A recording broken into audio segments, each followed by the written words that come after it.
네, 문희상 국회의장이 최근 해외 순방을 마치고 돌아오는 길에 이런 얘기를 했습니다.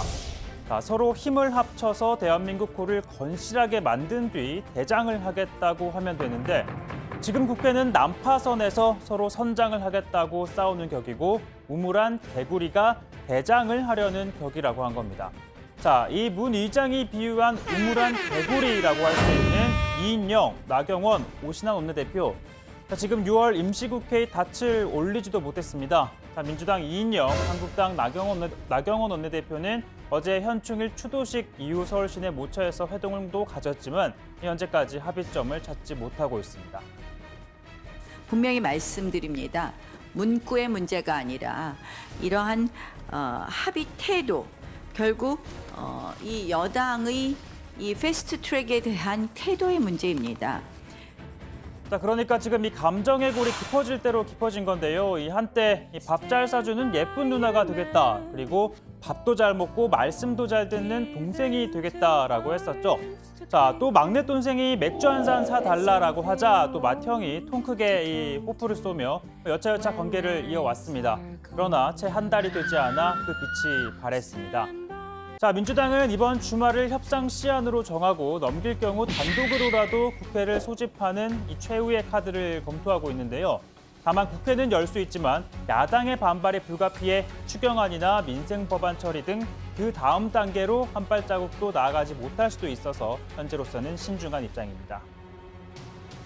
그건 정말 말 그대로 최후의 방법이고 그런 일이 오지 않길 바라요. 그래서 최선을 다해서 협상에 임하고 있는 거.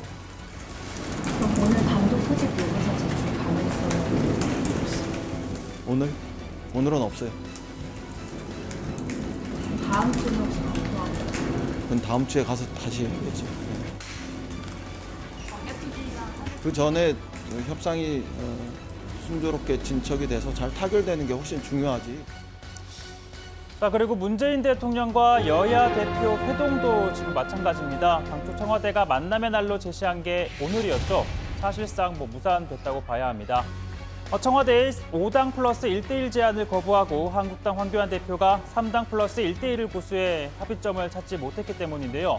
자, 이를 두고 한 정치 선배는 황교안 대표를 향해 이런 충고를 하기도 했습니다. 청와대 회동은 그만하시죠. 우산이라고 봐야 할지. 황교안 자유한국당 대표가 정치 초년병이어서 그런지 국회가 정상화될 수 있는 방향에서 자꾸 꼬이는 방향으로 일을 만들어가고 있어서 큰 걱정이 아닐 수 없습니다. 자, 그리고 제가 처음에 전해드렸던 당의 선장들, 문희상 의장이 비유한 선장들이죠. 자, 이해찬, 황교안, 손학규 대표. 예정대로였다면 오늘 청와대를 갔었겠지만 각자 다른 행보를 이어갔습니다. 자, 민주당 이해찬 대표, 서울 마곡동에 위치한 넥센 중앙연구소에서 최고위원회의를 열었는데요. 자, 이해찬 대표는 중견기업 정책 지원에 나서겠다고 했고 이 중견기업 관계자도 이렇게 화답했습니다. 나라 경제가 잘 발전되려면 중견기업이 튼튼해야 경제가 아주 안정적으로 발전할 수가 있습니다. 큰절을 한번 해도 괜찮겠습니까?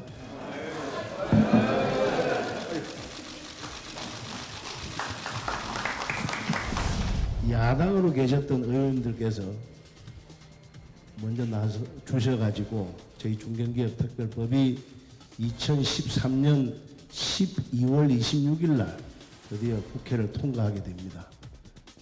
자, 다른 선장들이죠. 한국당 황교안 대표와 바른미래당 손학규 대표는 오늘 국회에서 만났습니다. 고 정성모 의원 10주기 추모식에 참석을 한 건데요. 한국당 정진석 의원의 부친입니다. 자, 아무튼 이 황, 손 두 대표 추모식장에 들어서자마자 마치 경쟁이라도 하듯 참석자들 사이를 이렇게 헤집고 다니며 인사를 나눴습니다. 그리고 나란히 자리에 앉아서 이렇게 인사도 함께 주고받았고요.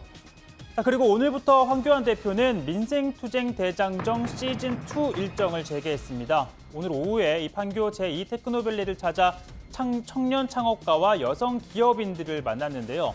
자, 앞서 시즌1이 지지층 결집을 위한 행보였다면 시즌2는 상대적으로 취약 지지층이죠. 청년, 여성과의 스킨십을 강화하기 위한 행보인데 황 대표는 최근 부산에서 겪었던 일이라며 이런 일화를 소개하기도 했습니다. 누가 막 뛰어오더라고요. 그러면서 총리님 막 그래서 부르더라고요. 반갑게. 그래서 이렇게 악수를 하고 있는데 또 누구 하나가 막 따라와요. 숨가쁘게 오더니 나를 딱 보더니 적폐네 그러더라고요. 나이 든 분은 절대로 적폐라고 그러고 어떤 젊은 여성이 한 30대 초반 그러니까 결혼 안 한 이 저한테 막 오더니 총리님 저 우파예요 그러더라고요. 자, 아무튼 지금 이 황교안 대표와 관련해서는 또 다른 관심이 있죠. 내년 21대 총선 출마는 뭐 기정사실인 상황에서 과연 지역구를 택할지 아니면 비례대표를 택할지 여부인데 자, 본인은 당의 뜻에 따르겠다라고 했지만 당에선 체급을 키우기 위해선 이 종로에 출마해야 한다는 의견이 속속 나오고 있습니다. 제 생각에는 종로로 출마하시는 것이 가장 전공법이라고 생각합니다. 가장 험지로 나가서 승리를 일궈내는 것이 지도자가 해야 될 몫이라 이렇게 생각은 평소에 하고 있습니다. 자, 그러나 뭐 앞서 3명의 대통령을 배출한 종로 만만치 않은 곳이죠. 자, 민주당에서는 현역인 정세균 전 국회의장이 지금 버티고 있고 이낙연 현 국무총리, 또 임종석 전 비서실장 등의 출마가 거론됩니다. 그러다 보니까 자, 이런 관측도 나옵니다. 만약 떨어지면은 대통령 후보가 되기 어렵다 하는 생각을 가지고 있기 때문에 종로에 나갈 만한 배짱을 가진 분이라고는 생각하지 않아요. 전체 선거를 이끌어야 된다 해서 비례대표로 가지 않을까요? 자, 이 예측이 과연 맞을지 틀릴지는 좀 더 지켜보도록 하겠습니다.